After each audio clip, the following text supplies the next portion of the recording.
Les negociacions, a veure, aquest és un tema complicat i a més de vigentíssima actualitat. Aquest és un projecte que impulsa, diguem, el govern de l'Estat i per tant nosaltres com a govern de la Generalitat el que fem és cercar la interlocució. En aquest cas m'agradaria fer dos comentaris. El primer, que és cert que entre el secretari general de l'Esport i el secretari d'Estat per al Deporte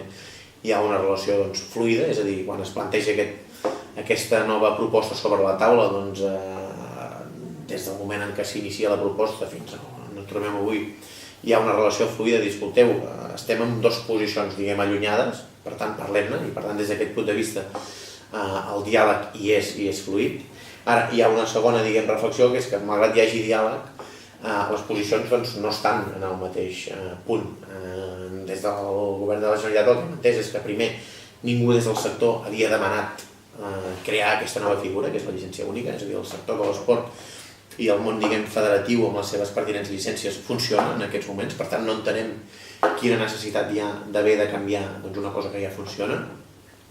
També ens preguntem si és una cosa que ja funciona i que ningú demana, si això no pot ser que respongui a algun altre tipus de plantejament que no tingui a veure amb l'esport, sinó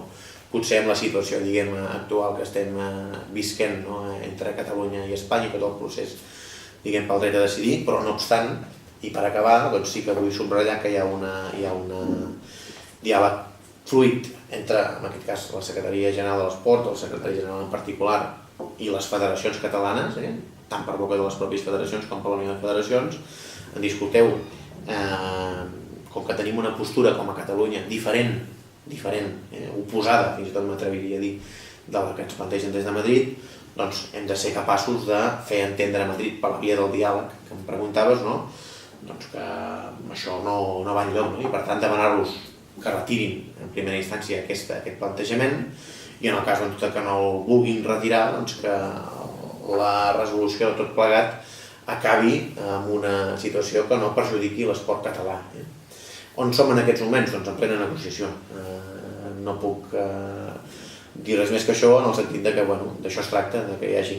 com més diàleg millor,